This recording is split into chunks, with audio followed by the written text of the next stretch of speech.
Eu quero saudar nessa noite de domingo, dia 21 de junho, a todos os irmãos da Igreja Presbiteriana de Votuporanga, com a graça e a paz do nosso Senhor e Salvador Jesus Cristo. Saúdo também aos nossos queridos irmãos de outras igrejas, familiares e amigos que nos acompanham nas redes sociais. Na mensagem dessa noite, eu quero concluir a reflexão iniciada nesta manhã sobre o tema Tempo de crise é tempo de aprendizado. O texto base é Romanos capítulo 8, versículo 28.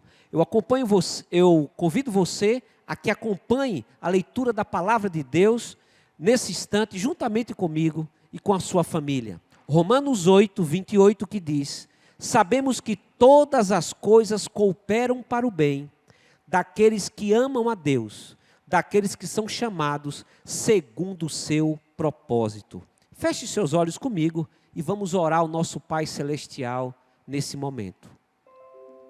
Amado Senhor, estamos diante da Tua presença, diante da Tua palavra, reunidos nessa noite em família, para juntos aprendermos e meditarmos nos Teus ensinos.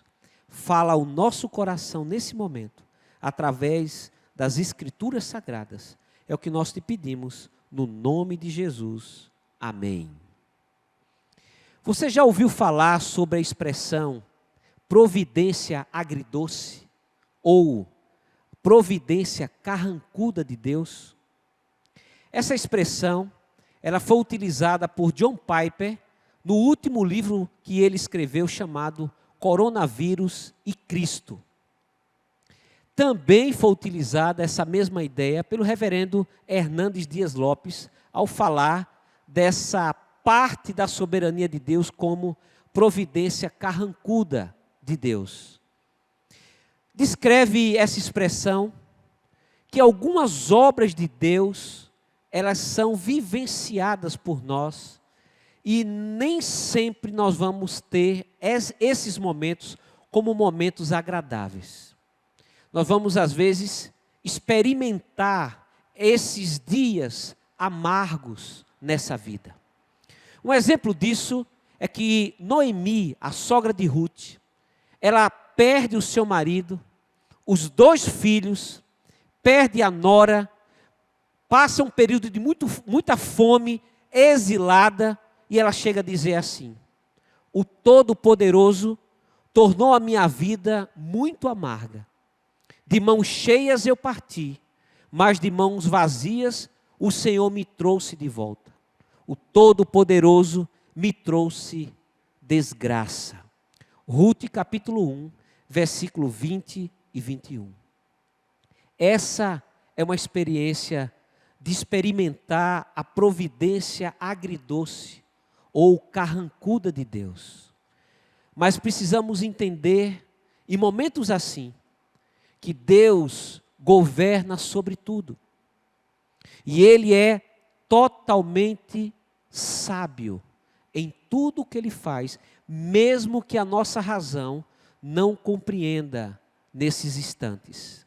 Isso faz o autor de Lamentações dizer o seguinte, capítulo 3, versículos 32 e 33. Jeremias nos diz: ainda que entristeça alguém, terá compaixão segundo a grandeza das suas misericórdias, porque não aflige e nem entristece de bom grado os filhos dos homens.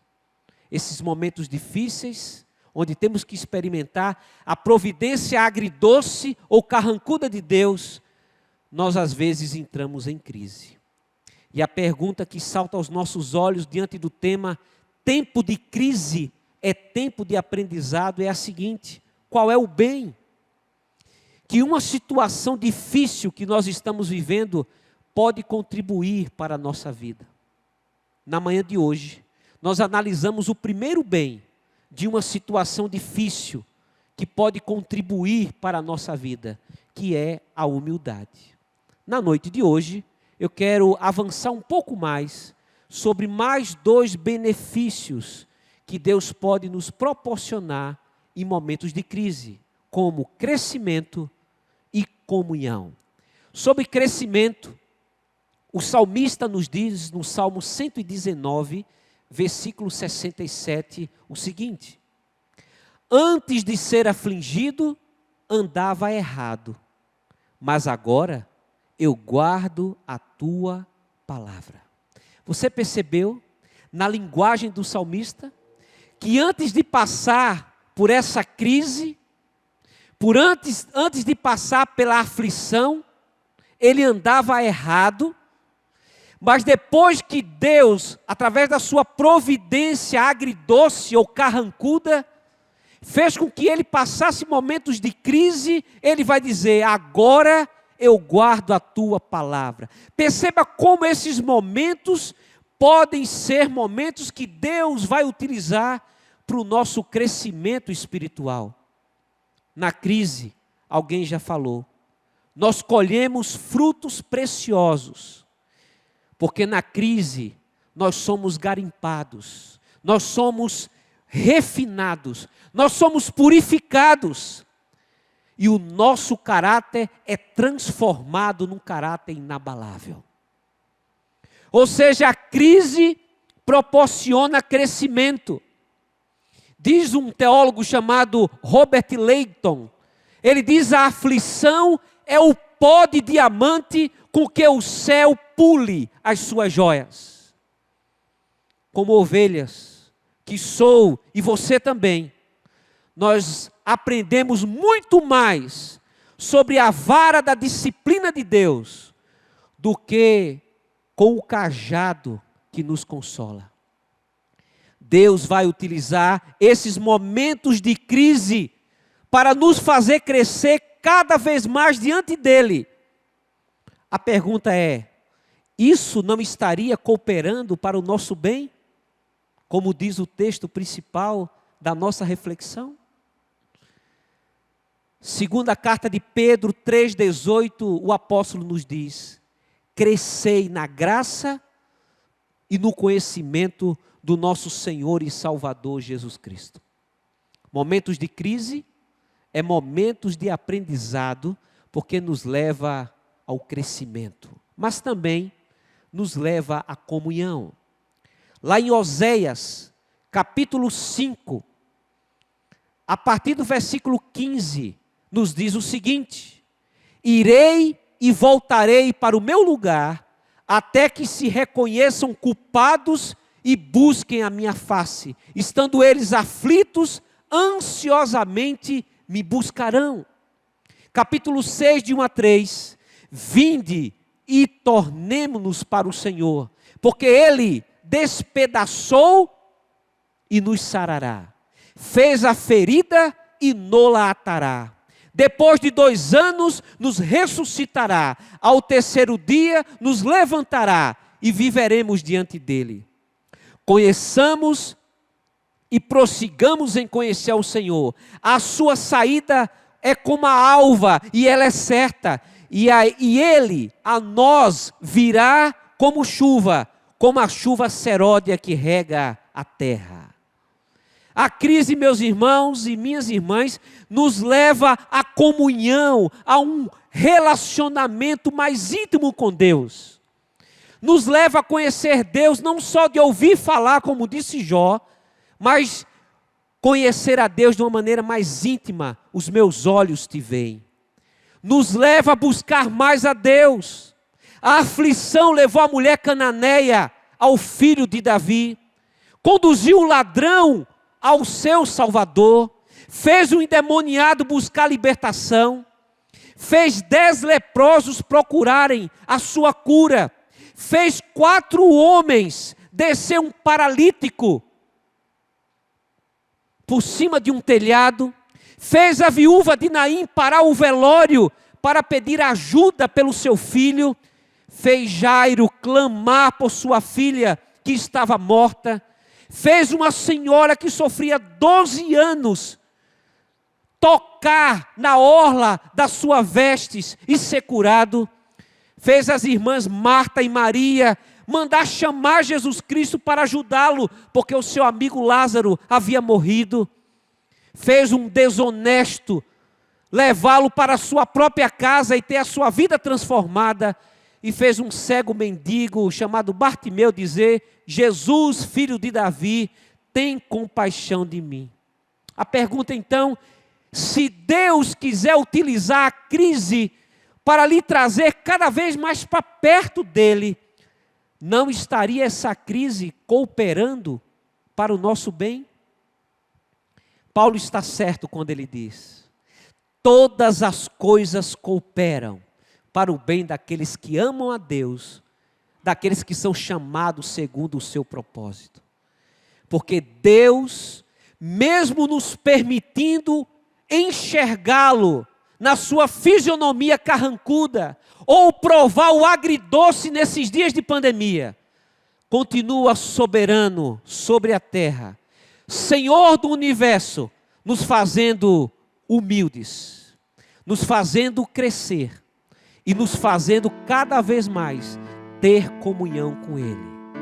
Louvado seja Deus pelo seu grande e maravilhoso amor sobre nós. Que a graça, o amor e a consolação do Deus triuno esteja sobre todos nós, hoje e para sempre. Amém. Por ela traído então, Verbo fez-se homem em salvação. Resgataste um pobre mero pecador, incondicional amor, deste o teu maior tesouro em cruz e dor. Nova criatura fizeste-me, quebrantado estou, transformaste-me. Eis-me aqui, moldo meu ser em teu querer. Um vaso a ser moldado em ti sou, por tuas mãos perfeitas, Senhor. És o tesouro em meu interior, de poder renascer, na vida eterna crer, porque maior riqueza não há do que viver pra te exaltar, Senhor, que sopra o meu respirar, cumpro o teu querer, eis o meu viver inteiramente para ti.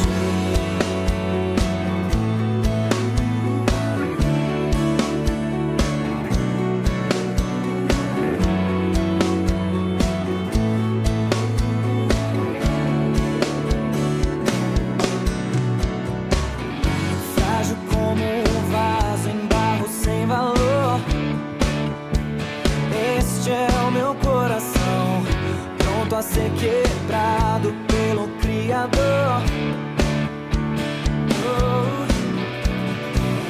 Servo teu, sou pronto a te seguir. Me esvazia de mim, molda o meu ser em teu querer. Um vaso a ser moldado em ti sou, por tuas mãos perfeitas, Senhor.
Perfeita, Senhor.